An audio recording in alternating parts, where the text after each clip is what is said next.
I still remember the exact second the glass doors of the Grand Royale Hotel closed behind me, and the echo of their laughter faded into the chandeliers above.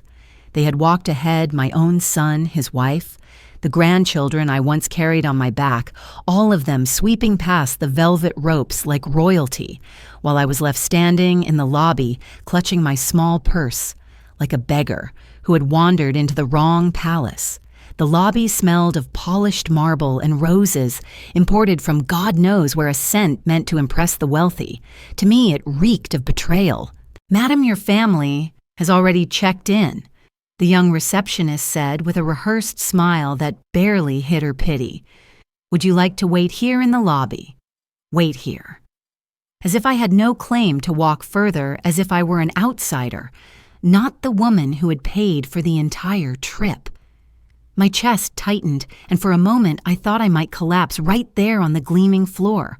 I glanced through the golden glass doors leading to the dining hall.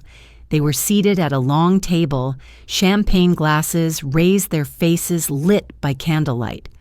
My daughter-in-law whispered something into my son's ear, and he laughed, tilting his head back the way he used to when he was a boy, except back then the laughter was for me.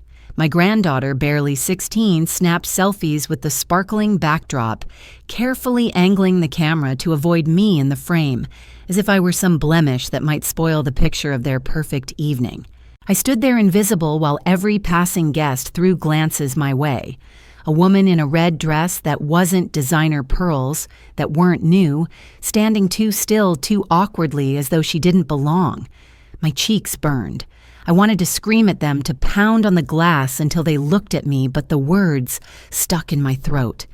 Instead, I remembered the voice of my late husband, the man who built this empire with his own hands, telling me years ago, "Never let them see you beg." And yet, wasn't I begging already? Begging for recognition, for respect, for the simplest acknowledgement that I existed.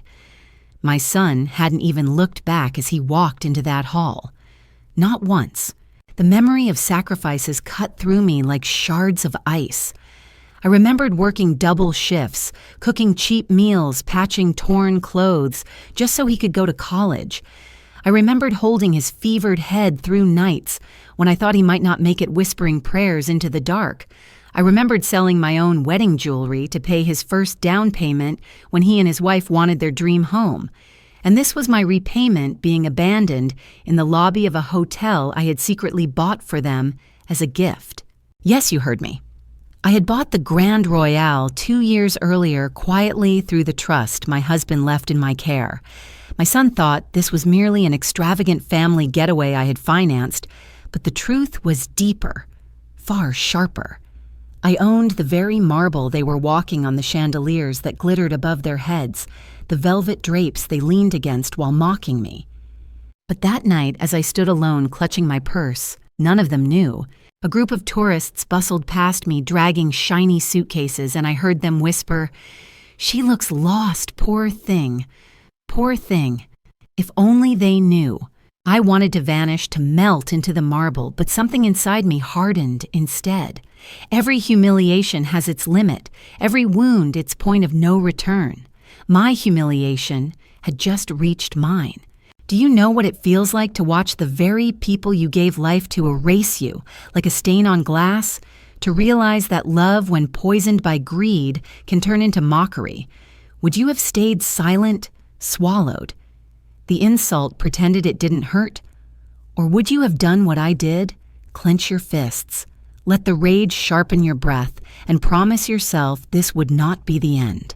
I stood taller. My heart was still breaking, but it beat louder now, each thud a drum calling me to war. That was the moment I noticed the hotel manager approaching. He was a tall man in a crisp black suit, someone I had met only twice before in discreet meetings with lawyers and trustees. But to the rest of the world, he was simply the man who ran the Grand Royale. His eyes met mine, and for a heartbeat, I thought he might walk past me like everyone else. Instead, he stopped, bowed slightly, and in a voice loud enough for the nearby guests to hear, he said, "Madam Owner, shall I prepare the private suite for you now?" The lobby went silent. The receptionist's smile froze confusion and shock, flashing in her eyes. Guests turned their heads, some whispering, some staring openly. I felt their gazes press against me, but this time, instead of shrinking, I let the words settle into my bones. Madam Owner. Not a guest, not a burden, not a poor thing. Owner. I didn't answer immediately. I let the silence stretch, let the weight of those words settle into the marble itself. Through the glass doors, I could see my family laughing, still unaware of the storm gathering just steps away. They had no idea. That night, they thought they had stripped me of dignity, abandoned me like a discarded coat.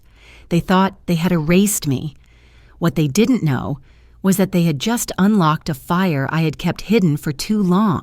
And as I followed the manager down the corridor toward the suite, reserved only for me, my mind whispered a vow this was not the end of the story. This was the beginning of my move. So I ask you, what would you have done? Would you have walked away quietly, let betrayal stand unchallenged? Or would you have chosen, as I did, to let the truth burn through the lies? Comment 1 if you believe silence is no option. Hit. Like if you know betrayal deserves a reckoning. Because that night in the Grand Royale Hotel, I stopped being invisible. And soon the very people who had mocked me would learn the cost of forgetting who truly held the keys. When people see betrayal, they imagine it comes like lightning, sudden and violent. But that's not true. Real betrayal is slower, like water dripping on stone. It carves into you quietly until one day you realize you've been hollowed out. For me, the first crack came months before that night at the hotel, though at the time I tried to ignore it. It started with the invitations. My daughter-in-law, Lila, was organizing the family trip, or at least that's what she claimed. She sent out glossy emails with subject lines like luxury getaway of the year and attached photos of champagne fountains and infinity pools. I noticed, though, that she never copied me directly. I would hear about the details secondhand from my granddaughter, or occasionally in a rushed call from my son Daniel, as though I were an afterthought. "Mom, Lila's planning something big for the family," he'd say. His voice hurried, almost rehearsed. "Don't worry, everything's covered." Covered. I remember repeating that word to myself because I was the one covering it. They didn't know, of course, that every bill, every reservation was linked to the trust in my name. I had wanted it to be a surprise, a gift, something that would make them feel cared for. Instead, the more they planned, the more I felt like I was being gently pushed out of the frame. The first time I truly saw it was at dinner. We were gathered in Daniel's house, the long oak table I had given him, as a wedding gift stretching between us. The conversation turned to the trip, and I listened quietly while they discussed dress codes and excursions. Then Lila laughed and said, "Well, we'll just have to make sure the vibe stays elevated. Some people don't exactly fit luxury." She didn't say my name, but her eyes flicked toward me, sharp and dismissive. Daniel didn't defend me. He didn't even meet my eyes. My fork paused halfway to my mouth, but I forced a smile, the kind mothers learn to wear like armor. That night, lying in bed, I tried to convince myself I had imagined it. Maybe she hadn't meant me. Maybe Daniel was just tired. But the doubt lingered like smoke, and in the weeks that followed, I saw more signs. The whispered conversations that stopped when I entered the room. The way Lila angled her body between me and Daniel as if to claim him fully. The way my granddaughter rolled her eyes when I suggested we could pack board games, as though I were a relic from another age. One morning, as I walked past Daniel's study, I heard them speaking in low tones. I should have kept walking, but a mother's instincts don't let her. "She'll be out of the way soon enough," Lila said. Her voice was sharp, confident, like a knife slicing through cloth. Daniel sighed. "She won't fight us, Lila. She never does. She just fades. You'll see." My heart clenched. I wanted to storm and demand an explanation, but my feet wouldn't move. My son's voice was not the voice I knew not, the little boy who once clung to my hand on the first day of school, whispering, "Don't leave me, Mom." This was a stranger rehearsing a betrayal in a house I had helped him buy. I pulled back before they noticed me retreating to my room with trembling hands. I stared at the photographs on my dresser. Daniel in his graduation gown. Daniel and me on the front porch of our first home. Daniel holding his newborn daughter. I pressed a hand to the glass, whispering, "When did I lose you?" It was then that I noticed the envelope on the dresser slipped under my door. At first, I thought it was a bill, but when I opened it, my breath caught. It was a copy of the hotel invoice, itemized and stamped, Grand Royale Hotel, billed to the trust account of Evelyn Carter. That's my name. My name.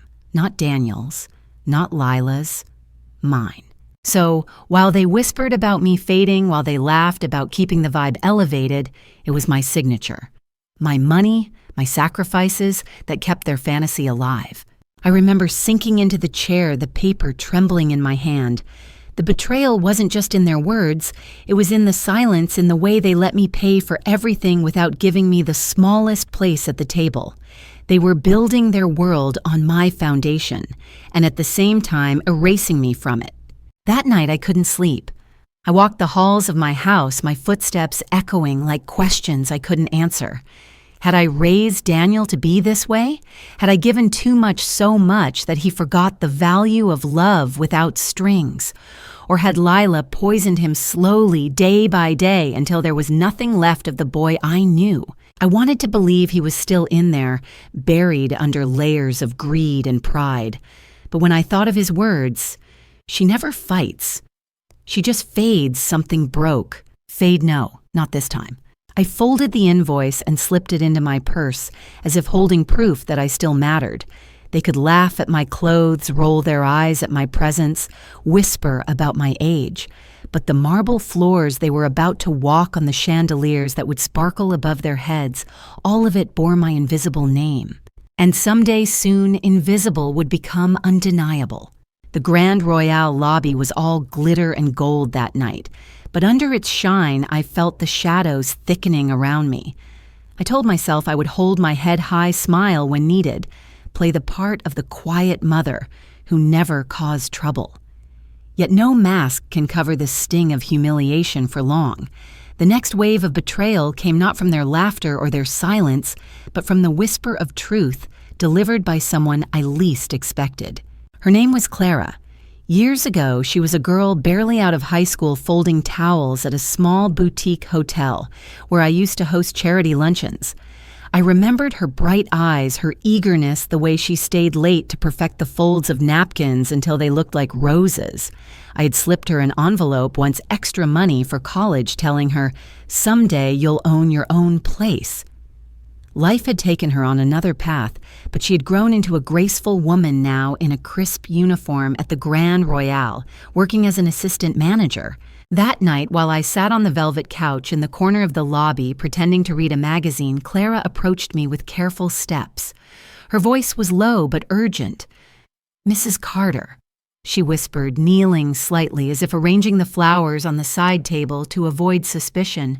"I think you should know something." My heart leapt. I straightened, trying to mask the tremor in my hands. "What is it?" She glanced toward the glass doors where my family laughed over dinner. "Your daughter-in-law, Mrs. Lila. She specifically told us not to list you under the main reservation. She said you'd be handling yourself." She made it sound as if you weren't really part of the group. Her words sliced through me, sharper than any insult.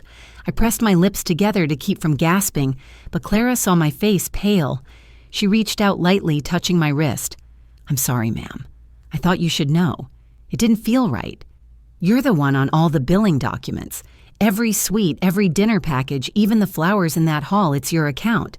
But she wanted your name erased." For a second, I couldn't breathe. Erased. The word echoed louder than the hotel music. Erased from their table, from their laughter, from their plans. And now deliberately erased from the reservation of a hotel that bore my signature on every contract. I forced a bitter smile. "Thank you, Clara. You've done more for me tonight than my own family." Her eyes shone with sympathy. "If you need anything, just ask me. I owe you. I never forgot what you did for me years ago." As she slipped away, I stared at the lobby's polished marble floor, the chandelier dripping light above the golden mirrors reflecting everyone but me.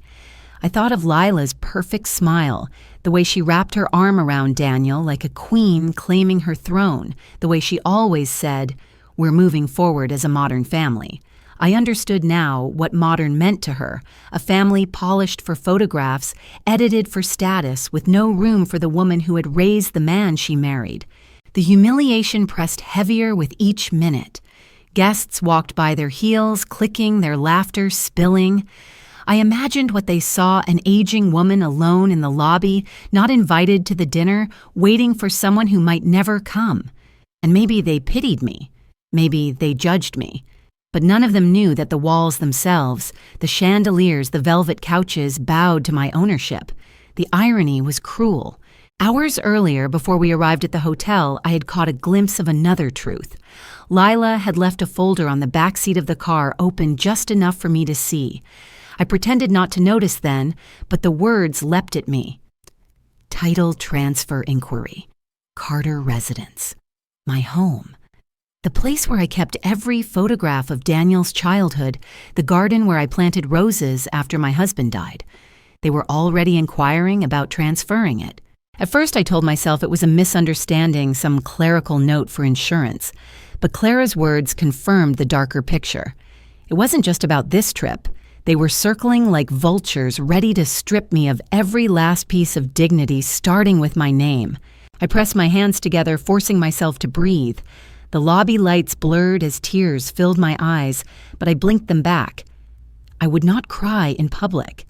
I had cried enough in silence in the shadows of my own house where no one could see. Tonight, I would let the pain etch itself into memory, hardening into something sharper. I looked through the glass again. Daniel was laughing. My son. My only child. He had been mine once, mine alone, when I carried him through long nights and longer days. I remembered the way his tiny fingers clutched mine, the way he whispered, "Don't go, Mom," when I left him at school. How did that boy become this man who sat at a glittering table, erasing me without hesitation? Was it greed? Was it love twisted by Lila's whispers? Or was it something worse that deep down he had learned from me? To take and take and take until nothing was left. I whispered to myself, maybe I am to blame. But even as I said it, another voice rose louder inside me. No. Blame or not, I still have power. The magazine in my lap trembled as I gripped it tighter, forcing the rage into stillness. Clara's warning was more than gossip, it was a sign. The circle was closing. They wanted me gone, invisible, erased. But the truth was carved into contracts, sealed in bank vaults, signed by my hand. And if they thought they could erase me, they had forgotten one thing: you cannot erase the owner. That night, in the heart of the Grand Royale, betrayal grew another layer. And with it, so did my resolve. I had thought the worst humiliation was being left in the lobby, invisible, while my family dined behind glass. But humiliation has layers like an onion, each one peeling back to reveal something rawer beneath. By the third night at the Grand Royale, they no longer even bothered to hide their contempt. It was supposed to be a family dinner. That was the word Daniel used when he knocked on my door that afternoon. He didn't look me in the eye. Mom dinner tonight, the whole family. Be downstairs by 7. He said it quickly, like reading a line from a script, before disappearing down the corridor with his phone pressed to his ear. For a moment, hope flickered in me. Maybe finally they wanted to include me. I pressed my best dress, the navy one with pearl buttons, the same one I had worn to Daniel's college graduation. Back then, he had held my hand, proudly introducing me to his professors as my mother, the reason I'm here. I stared at the mirror, smoothing the fabric, whispering, "You still belong." When I entered the dining hall, laughter erupted from the long table set for 12. Silver-glimmered candles flickered, wine bottles stood like trophies. Every seat was filled except for one at the farthest end near the service door, a chair slightly lower away from the center, away from the light. "Mom over here," Daniel called, gesturing vaguely toward that lonely spot. His voice was too loud, too rehearsed. Lila leaned into him, whispering something that made him chuckle before sipping his wine. I walked slowly across the hall, every step echoing on marble, every eye flicking toward me, then quickly away. My granddaughter scrolled on her phone, smirking. My grandson rolled his eyes. Not one of them rose to greet me. The chair scraped against the floor as I pulled it back. When I sat, the conversation carried on as if I weren't there. They talked of excursions, shopping trips, plans for tomorrow's yacht ride. Lila boasted about a boutique where she planned to buy earrings fit for people of status. Her words lingered in the air like poison dripping into every bite I took. The waiter approached setting plates of seared salmon before everyone. When he reached me, he hesitated, glancing at Lila. She tilted her head, smiling coldly. "Oh, don't bother with wine for her. Just water will do." My throat tightened. I forced a smile at the waiter, whispering, "Water is fine." He looked at me with pity, the same pity strangers give beggars on the street. I chewed my food slowly, though it turned to ash in my mouth. Every word they spoke seemed designed to erase me further. They laughed about investments, about the new house Daniel and Lila were considering. Lila's voice cut through sharp and sweet. Of course, once the paperwork clears, everything will be in our name. We just have to wait a little longer for certain obstacles to resolve. Obstacles. That's what I had become. Not a mother, not a grandmother, an obstacle. I set my fork down, my hands trembling under the table. I wanted to scream, to stand and shout the truth, that the walls around us were mine. The chandeliers glittering above us, mine the meal on their plates, paid by my account. But the words lodged in my chest. A mother's love has strange shackles.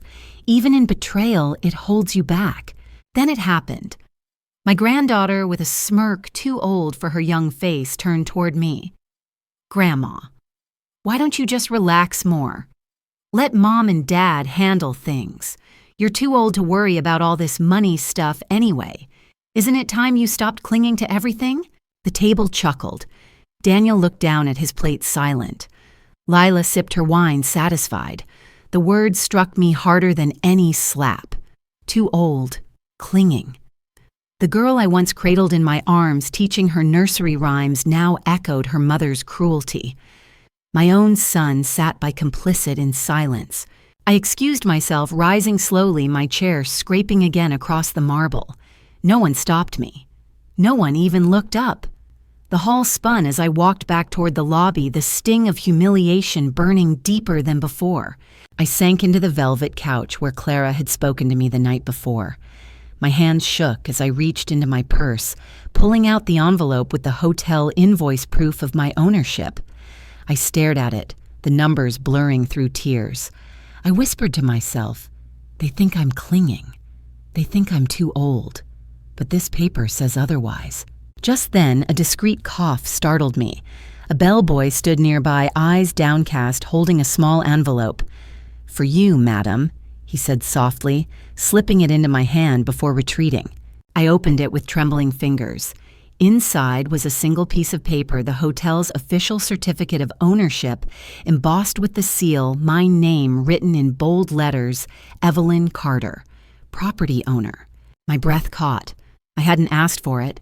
Someone, perhaps Clara, perhaps another loyal staff member, had slipped it to me as a silent reminder, "You are not powerless." I clutched the paper, feeling its weight steady my heartbeat. In the distance, laughter spilled again from the dining hall, sharp and cruel. But in my lap lay the truth, undeniable, unerasable. I wiped my tears, sat taller, and whispered into the empty lobby, "They've forgotten who I am, but soon they'll remember." If shame had a taste, I had swallowed it for days until it coated my tongue bitter and thick. But that night in the Grand Royale, the shame turned into something heavier, something meant to crush me flat. By then I had endured the whispers, the mocking smiles, the deliberate erasure of my name.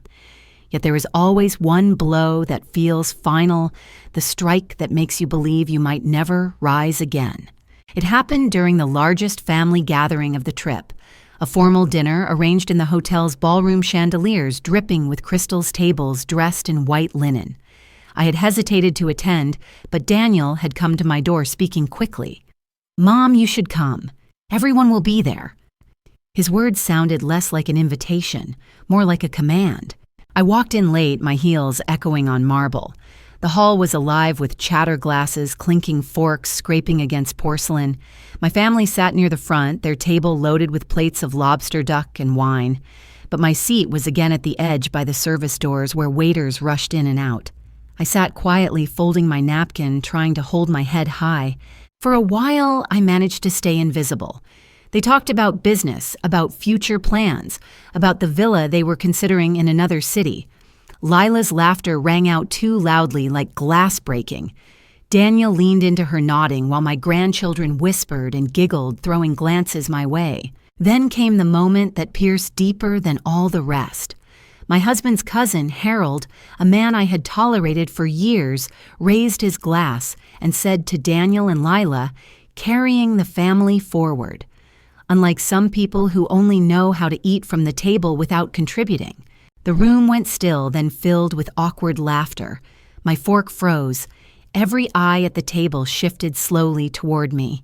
Harold smirked, swirling his wine. "You've had your time, Evelyn. Isn't it enough Daniel and Lila are the future? You should stop being a burden." A burden. The word slammed into me like a hammer. My chest tightened. My breath came shallow. I stared at my son, silently pleading, waiting for him to object, to say, "No, she's not a burden. She's my mother." But Daniel looked away, sipping his wine, eyes fixed on the tablecloth. It was then that I felt the last thread snap inside me. The hall-blurred voices faded into static. My hands shook so badly I had to set the fork down. My heart pounded so loud I thought everyone must hear it. I wanted to speak, but the words clogged my throat like stones. For the first time in years, I felt smaller than the chair I sat on, like a shadow of myself, like I could disappear, and no one would notice. The shame was so sharp I rose from my seat. My legs trembled as I pushed back the chair. No one stopped me. Some avoided my eyes, others smirked. Lila whispered something into Daniel's ear, and he chuckled softly, the sound cutting me more than Harold's insult. I stumbled out of the ballroom into the quieter lobby, clutching my purse as though it could keep me upright. My vision swam. My whole body trembled with the weight of humiliation. My mind whispered, "Maybe Harold is right. Maybe you are nothing but a burden." I collapsed into the velvet couch.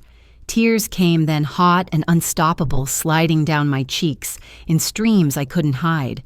The lobby was nearly empty, only a few staff moving silently, their eyes sliding away from me, too polite to stare.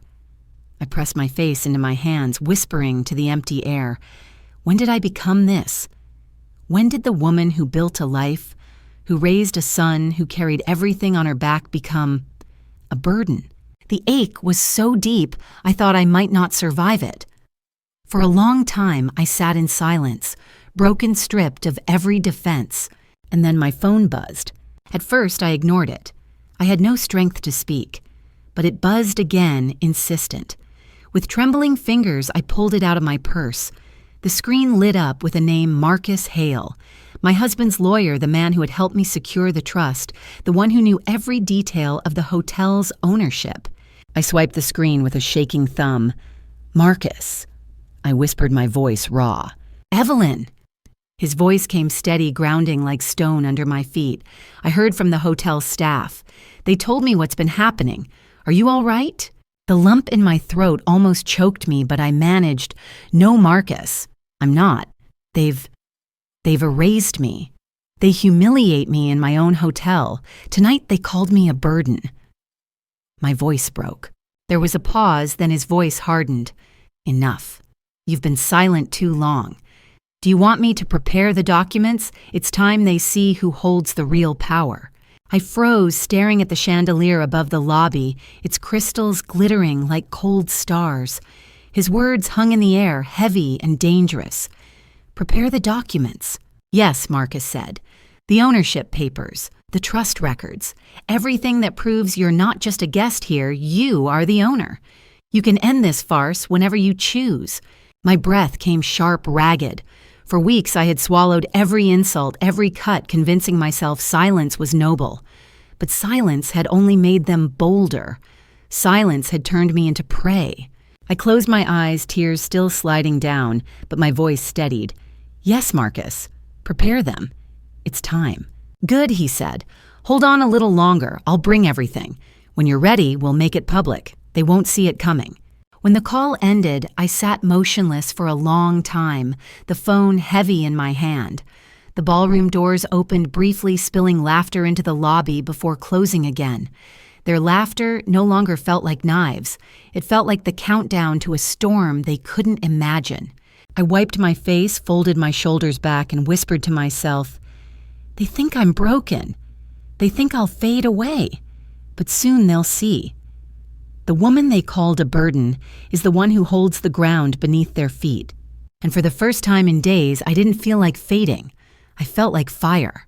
There comes a moment when grief hardens into resolve when the tears dry, not because the pain has lessened, but because the fire inside has burned them away.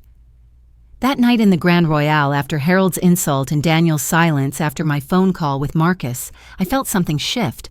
I was no longer the woman weeping alone in the lobby.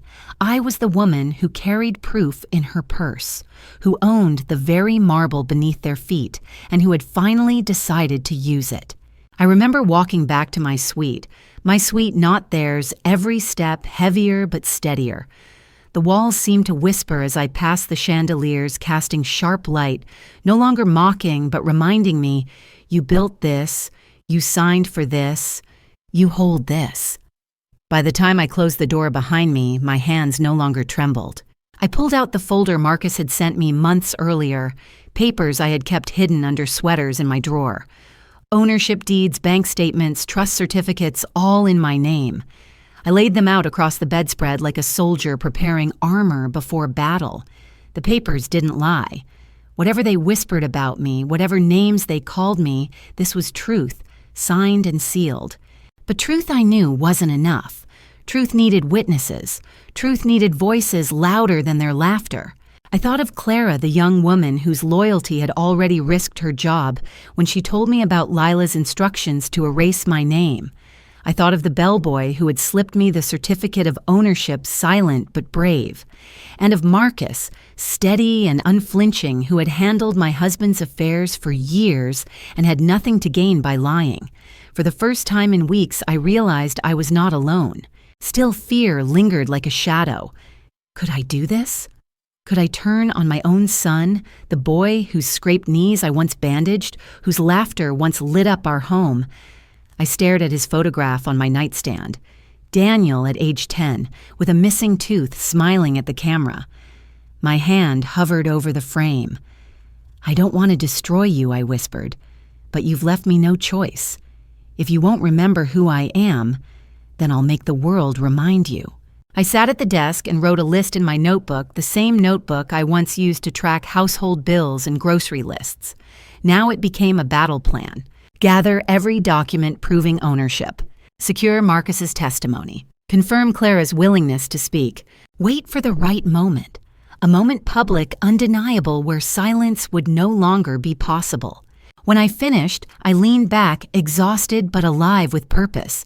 For too long, I had allowed myself to be erased, convinced that silence was dignity. But I saw now that silence had been a trap, a convenient cage for those who wished me gone. Dignity was not silence. Dignity was truth spoken when liars tried to shout you down. I closed my eyes and remembered my husband's voice, gravelly but sure, the night before he died. "Evelyn, don't let them take what we built. They'll try. They'll smile while they do it. But you are stronger than they think." Back then, I thought he meant lawyers, creditors, faceless threats.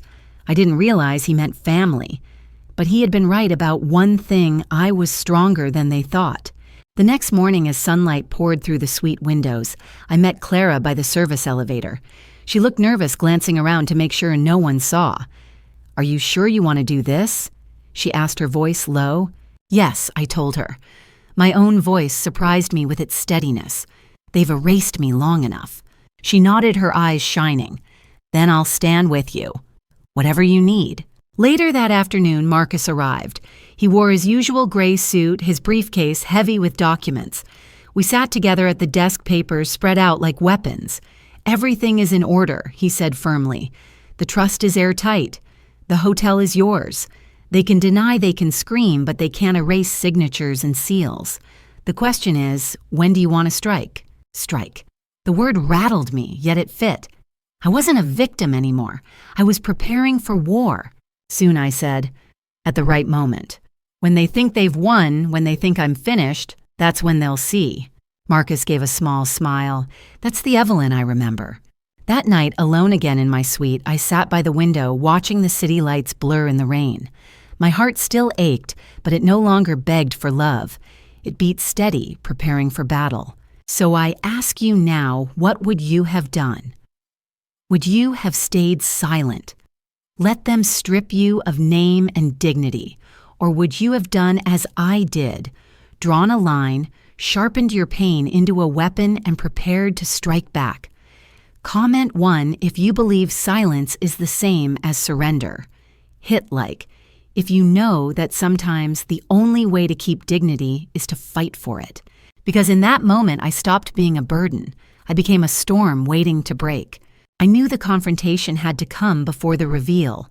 A storm cannot break without thunder first. For nights, I had rehearsed the words in my head, the ones I had swallowed for too long, but saying them to Daniel, to my own flesh and blood, was a weight heavier than any stone. Still, silence had cost me enough. It was late. The corridors of the Grand Royale hushed the carpets, muffling every step. I had asked the manager to unlock one of the smaller lounges, a room lined with mahogany shelves and dim chandeliers, a place where deals had been made and secrets whispered for decades. Tonight it would hold something far more fragile, a mother's last attempt to reach the son who had forgotten her. I sent word to Daniel through a staff member. He arrived just after 10, his tie loosened, his jacket slung carelessly over one arm. His eyes narrowed when he saw me alone in the room. "Mom, what is this, Lila's waiting upstairs?" I gestured toward the leather chair across from mine. "Sit down, Daniel. We need to talk." He hesitated, then dropped into the chair with a sigh as if humoring a child. That sigh pierced me more deeply than Harold's insult. My son looked at me, not with warmth, not even with irritation, but with indifference. For a moment, I simply stared at him, trying to see the boy I once knew. The boy who had tugged my hand when he was afraid of the dark, the boy who had cried when I left him at school, the boy who used to say, "Mom, you're my hero." But the man in front of me was armored in arrogance, his face smooth with a kind of practiced detachment. "Daniel." I began softly, my voice trembling. "Do you know what they called me tonight?" He shifted uncomfortably. "Mom, don't start." "They called me a burden." I cut him off, the word cracking through the air like a whip. "Your cousin raised a glass and toasted to your future while he spat on me. And you, my son, you said nothing." His jaw tightened. He rubbed his temple as if I were an inconvenience. "Mom, you take things too personally." Harold was out of line. "Yes, but why make a scene? You always blow things out of proportion." I leaned forward, my hands trembling, but my voice steady now. "Blow things out of proportion. Daniel, I sold my wedding ring to pay your tuition. I skipped meals so you could eat. I worked until my back ached and my hands bled, all so you would never feel like a burden. And now you let them call me that. You let your wife laugh while they erased me from the table. You erased me." His eyes flickered just for a second before he leaned back, folding his arms. "You don't understand, Mom. Times have changed. Lila wants us to move forward. She wants status. We can't keep clinging to the past, to old ways. Old ways," I spat the words. "Respect is not an old way. Gratitude is not an old way. Love for your mother is not an old way. You've traded your soul for a seat at her table." His face darkened. "Don't talk about Lila like that." "Why not?" I demanded. "She told the staff to erase my name from the reservation. She mocks me in front of your children. She whispers poison into your ear until you can no longer see the woman who raised you. And you defend her, Daniel. You defend her while I sit alone in the lobby of the hotel that I stopped myself. My breath ragged, the truth burning my tongue. Not yet, not here." Daniel frowned. "The hotel that you what?" I forced the fury down, burying it deep. "The hotel that I paid for with years of sacrifice. The hotel I hoped would bring us together, not tear us apart." He laughed, then a short, cold sound that chilled me. You're dramatizing again. You didn't pay for all this, Mom. You've always had help. Dad left some money, you had connections. Don't make yourself into a martyr. My hands clenched into fists on my lap. Is that what you tell yourself at night? That I'm nothing more than a charity case? That I didn't fight tooth and nail to keep you fed, clothed, alive? His face hardened. You're tired, Mom. Maybe it's better if you let us handle things now. You don't belong in these circles anymore. People see it. You're out of place. Out of place. The words sliced deeper than burden. Out of place in the life I had built, in the family I had created, in the hotel that bore my name. I rose slowly, every muscle trembling but my spine straight. If you truly believe that, Daniel, then you've lost more than a mother tonight. You've lost yourself. Because no man who lets his wife erase his mother, no man who stands silent while she is humiliated, can still call himself a son. He stood too, his face red. Enough. I don't need a lecture. Things are changing whether you like it or not. You can either step aside quietly or you'll make this harder for all of us. I looked into his eyes, searching for the boy I once knew, but all I saw was a stranger who bore his face. My heart cracked, but behind the crack was steel. Then let it be hard, I whispered, because I will not step aside. Not this time. His mouth opened, but before he could reply, the door creaked, and Lila slipped inside, her perfume filling the room. She arched a brow, her smile sharp. What's going on here, still trying to guilt-trip him, Evelyn? I turned to her, my voice low but lethal. This isn't over, Lila. The game you think you're winning is about to end. Her smirk widened. We'll see. She tugged at Daniel's sleeve. Come on, love. Don't waste energy on this. They left together, their laughter trailing faintly down the corridor. I stood alone in the lounge, my breath heavy, my hands shaking my chest, torn open by pain, but underneath it all I felt the fire grow hotter. For the first time I wasn't begging for Daniel to see me. I wasn't pleading for their respect.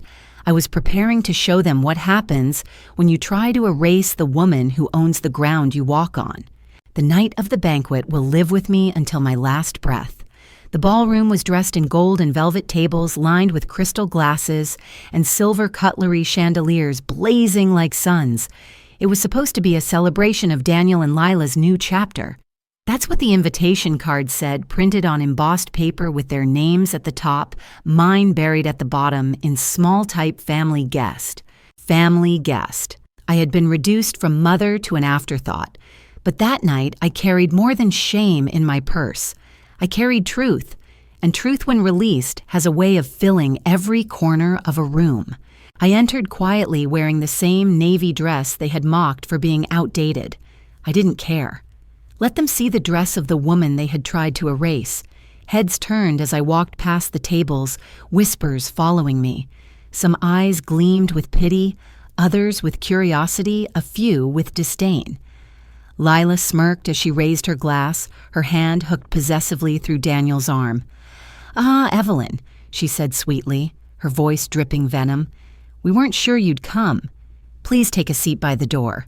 The view might not be great, but at least you'll be comfortable. A ripple of laughter spread through their side of the table. My heart pounded, but I didn't flinch. I had promised myself there would be no more shrinking, no more fading. Tonight, the shrinking would end.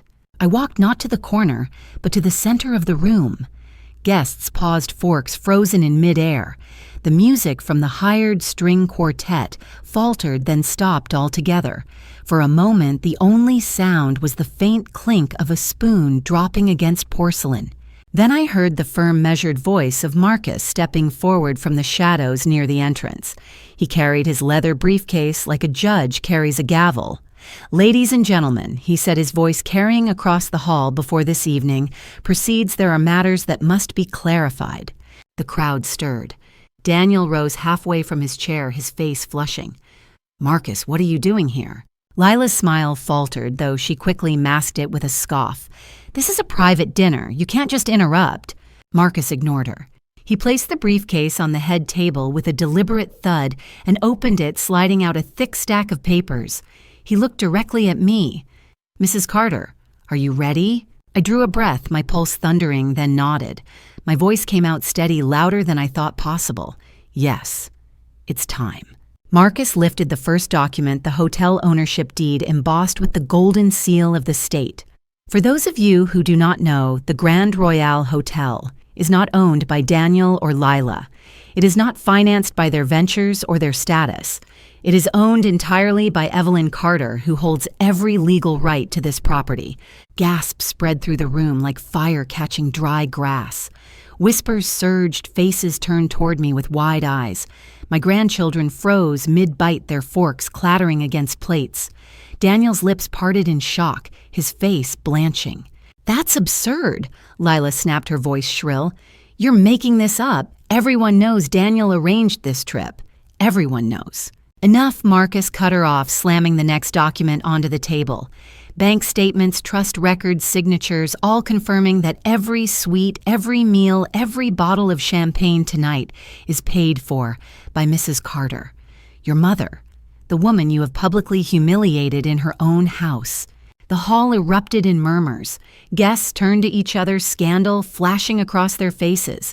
Some lifted their phones, recording their cameras, catching every detail. The humiliation that had once been mine now wrapped itself around Daniel and Lila like chains. Daniel finally found his voice. He stood his chair, screeching back. "This is nonsense. Mom doesn't understand these things. She's being manipulated. She's too old to handle." "Too old," I said, my voice rising. I stepped forward, pulling the certificate Clara had given me from my purse and holding it high. "Too old to own, too old to build, too old to be respected. This paper says otherwise. Every brick of this hotel, every chandelier above your heads, every table you sit at belongs to me. And you called me a burden." My voice cracked, but I didn't stop. "I carried you, Daniel. I bled for you. I gave up everything so you could stand tall, and this is what you give me in return." Erasure, silence, laughter behind glass while I sat in the lobby. The room was silent now, every face fixed on us. Daniel's mouth opened and closed like a fish gasping for air. Lila's mask of confidence was crumbling. Her eyes darted around the room, searching for support, finding none. Then Clara stepped forward from the staff line, her voice steady but trembling with courage. "It's true," she said. "I was told by Mrs. Lila Whitman herself to erase Mrs. Carter's name from the reservations. She ordered us to treat her as if she didn't belong. But the truth is, we all knew who the real owner was." The murmurs grew louder. Guests shook their heads in disgust. A man near the back whispered not quietly enough. They humiliated their own mother in her own hotel. Daniel's shoulders slumped. Lila's face twisted in rage. "You don't know what you're saying, Clara. This is slander." "No," Marcus said firmly. "This is testimony, and the law will back it." I looked around the hall, my eyes stinging with tears. For so long I had dreamed of being seen, of not fading. And now every eye was on me, not with pity, not with disdain, but with recognition. I turned to Daniel one last time. My voice broke, but it carried. I never wanted this fight. I only wanted a family who remembered love. But if you force me to choose between silence and dignity, I will choose dignity every time. The silence that followed was heavy, suffocating. Then applause broke out, not from my family, but from strangers at the other tables, their claps echoing against marble building into a thunderous wave. Daniel sank back into his chair, pale, defeated. Lila stared at me with eyes full of hatred, but her hands trembled as she gripped her wine glass. For once, she had no words. And I, Evelyn Carter, the woman they had called outdated, a burden erased, stood taller than I had in years. That night, the Grand Royale ballroom bore witness to a truth they could never again bury. The moment Marcus laid down the papers and Clara spoke her truth, the room became something I had never imagined. For months I had lived in silence, humiliated in corners, erased from dinners, whispered about behind closed doors. But now those whispers turned into shouts, and not mine alone. Truth once spoken has a way of finding allies in unexpected places. The first to step forward was not family, but staff. Clara stood tall, her hands shaking but her voice steady. I was there when Mrs. Lila told us to erase Mrs. Carter's name. She said Evelyn was too old, too embarrassing, and that we should treat her as if she were just another guest. But we all knew the truth. We knew who really signed the contracts. The waiters behind her nodded. One of them, a young man with a heavy accent, added, "We all saw the documents. Every expense, every suite, every meal, it was her. And yet she was made to sit in the lobby watching her own family eat without her." Gasps rippled through the room. People shifted in their chairs, eyes darting between Daniel, Lila, and me. The contempt that once weighed on my shoulders now fell on theirs. Then from the back of the hall, a woman's voice rang out. I turned and saw Mrs. Hill, an old neighbor who had been invited out of courtesy, sitting among the guests. She rose, her eyes flashing. "I've known Evelyn for 40 years. I've seen her work herself raw, raising Daniel after Robert died. She never once complained, never once let that boy go without. And this is how you repay her, calling her a burden in her own hotel." The room erupted in murmurs.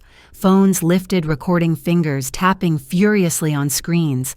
The story was already leaving the ballroom, spilling into the world beyond. Daniel stood, his face pale, his hand raised as if to silence them. "This is a family matter." "No." Daniel, a man near the front, interrupted.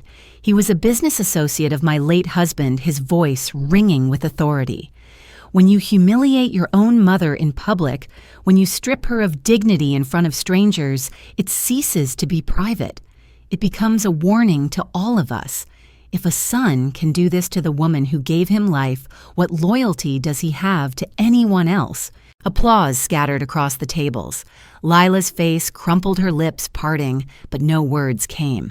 Her painted confidence was bleeding away. And then the final blow came from someone I had not expected, my own granddaughter. She had been recording everything, her phone shaking in her hand. Her face was pale, her eyes wet. When she stood, her voice cracked. "Mom, Dad, I can't defend this." I watched Grandma sit alone in the lobby while we laughed. "I thought it was normal because you said it was, but it wasn't. It was cruel." Lila gasped, grabbing her daughter's arm. "Sit down. You don't know what you're saying." But the girl pulled free, tears running down her cheeks. "No, I do. Everyone here can see it. Grandma deserves better. She's the only reason we're even here.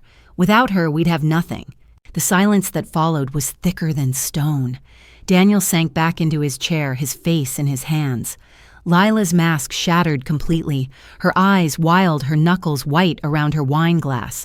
The guests turned away from them, their disgust plain.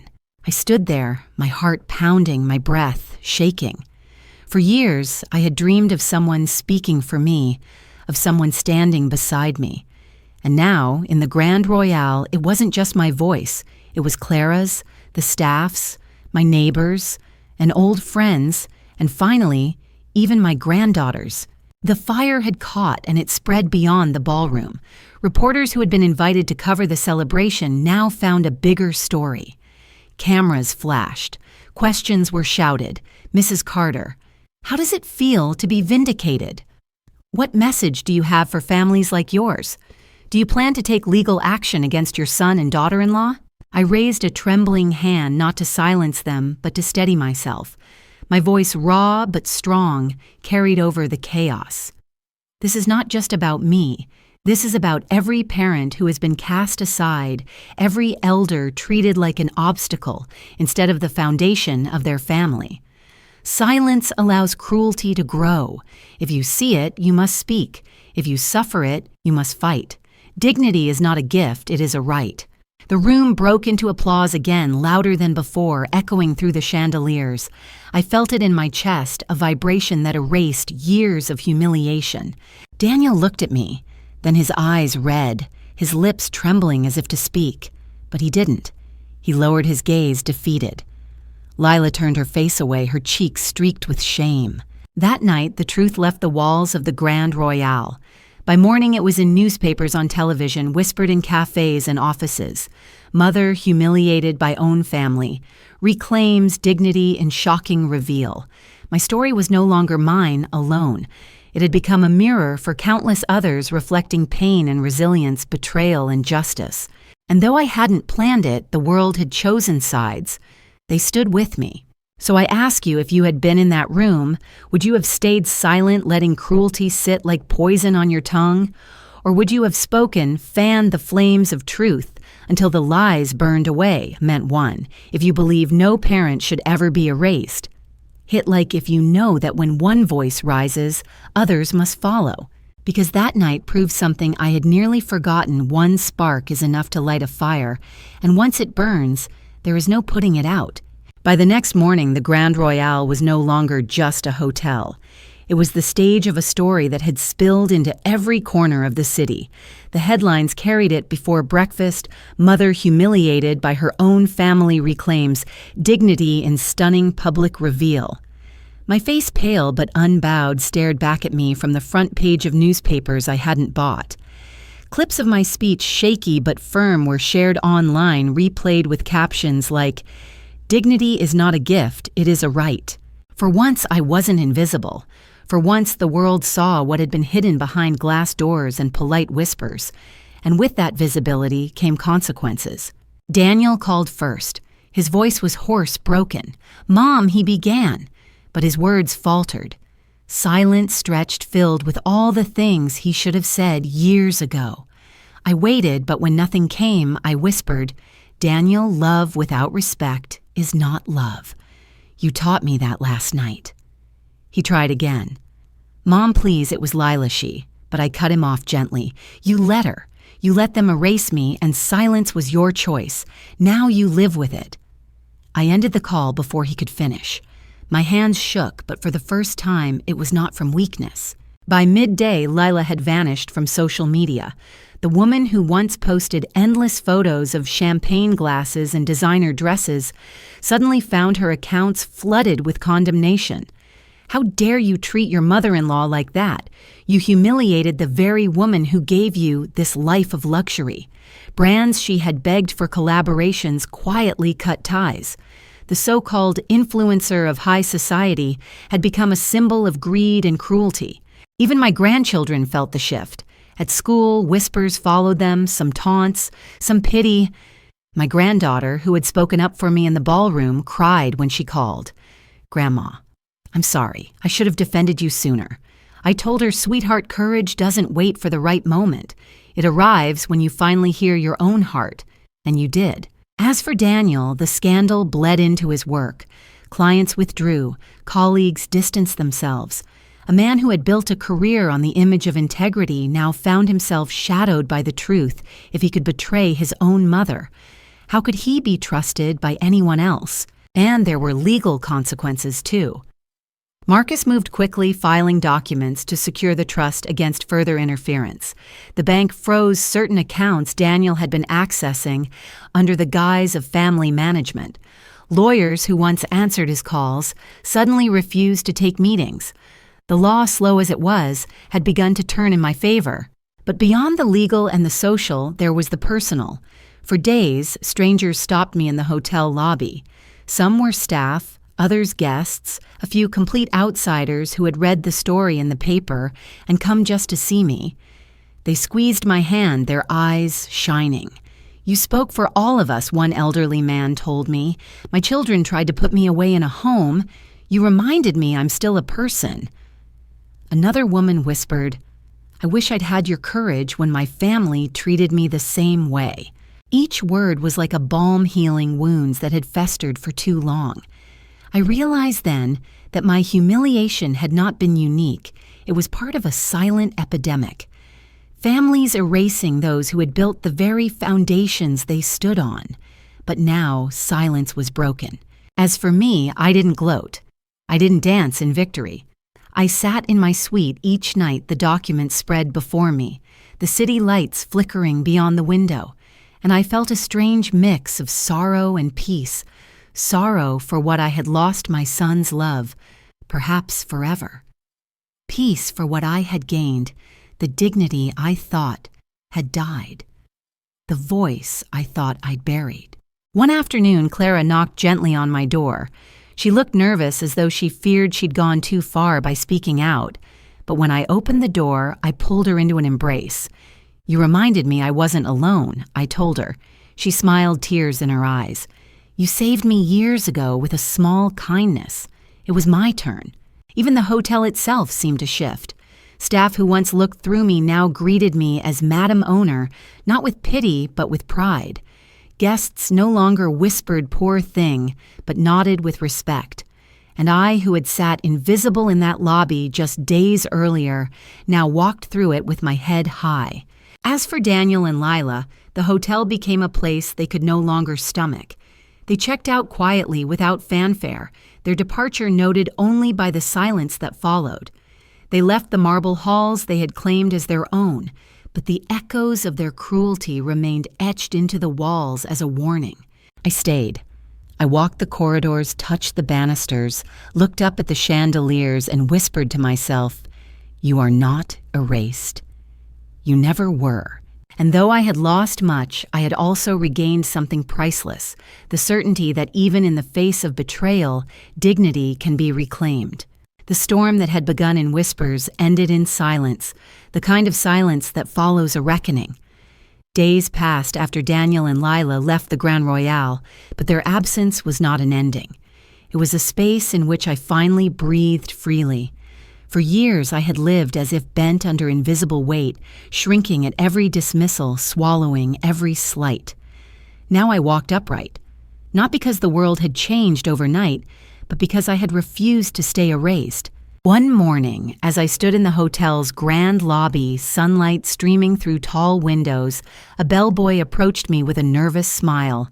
"Madam Owner," he said, "would you like us to prepare the suite as your permanent residence?"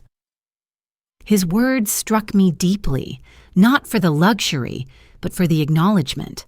I had gone from poor thing to Madam Owner, and it wasn't about titles, it was about dignity restored. I thought back to that first night, the image of myself left outside the ballroom doors, watching my family feast while I froze in shame. I remembered the sting of the word burden tossed like a knife across a table. I remembered Daniel's silence, Lila's smirk, the laughter that cut deeper than any insult. Those memories still hurt, but now they burned, less like wounds and more like scars, marks of battles survived. One evening, I visited the garden behind the hotel.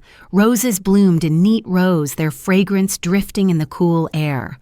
I bent to touch a bloom, remembering the nights I planted roses after my husband died, whispering to the earth that life could still push through soil. I realized then that I was no different. Humiliated, trampled, almost erased, but still I had risen again. My granddaughter came to me in that garden, her steps hesitant. She carried no phone this time, no mask of indifference, just her small, shaking hands. "Grandma," she whispered, "I want to stay with you for a while. I don't want to go back home." Tears glistened in her eyes. "I don't trust them anymore. I want to learn from you." I pulled her into my arms, my heart aching and mending all at once. "Then stay. Here you will never be erased." That night we cooked together in the sweet small kitchen, nothing grand, just pasta and bread. She laughed when the sauce splattered on her shirt, and I laughed too, realizing it was the first time laughter in that hotel had not hurt me. It felt like spring after a brutal winter. But closure did not mean forgetting. Daniel called again weeks later, his voice hoarse, his words stumbling. "Mom, He paused, then sighed.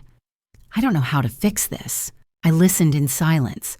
My heart still longed for the boy he had been, but the man he had become was not one I could rescue. "Daniel," I said softly, "redemption isn't found in excuses. It's found in change. Until then, there is nothing more to say." I hung up with tears in my eyes, but also with peace. Sometimes love means letting go even of your own child when they choose betrayal over truth. The world outside the hotel had not forgotten either. Reporters called me the mother who fought back letters poured in from strangers, who said my story had given them courage. One woman wrote, "My children tried to strip me of my home. After hearing you speak, I told them no. For the first time in years, I felt alive." I pinned that letter above my desk. It reminded me that my voice had rippled further than I ever imagined. And now I speak directly to you, the one who has followed my story to its end. You may never stand in a marble lobby, you may never own a hotel, but you may know the sting of betrayal, the weight of silence, the ache of being erased by those you love. If you do hear me, you are not a burden. You are not too old. You are not invisible. Dignity is not something they can take, it is something you must choose to guard. So I ask you, if it were, would you have sat quietly in the shadows, letting them laugh behind glass, or would you have stood, even trembling, even alone, and claimed the ground that was always yours? Comment 1. If you know silence feeds cruelty. Hit, like if you believe every mother, every father, every soul deserves respect. Because my story is not just mine. It belongs to anyone who has been cast aside and dares to rise again. That night in the Grand Royale, I walked through the lobby not as a guest, not as a burden, but as myself. Evelyn Carter, mother, survivor, owner. The chandeliers glittered above me, the staff bowed, and for the first time in years, I felt whole. The family I once thought would carry my legacy tried to erase me. Instead, they gave me something greater, the chance to show the world that dignity once reclaimed can never be stolen again. And as I looked at my granddaughter's smile across the dinner table, laughter warming the suite, I knew my story was no longer about loss. It was about rebirth. I closed my eyes that night and whispered a prayer into the quiet. May no one else ever have to beg to be seen by their own family. May we all find the strength to rise when we are cast aside. And with that, I finally slept, not as a forgotten mother, but as a woman who had faced betrayal and chosen truth, chosen dignity, chosen life.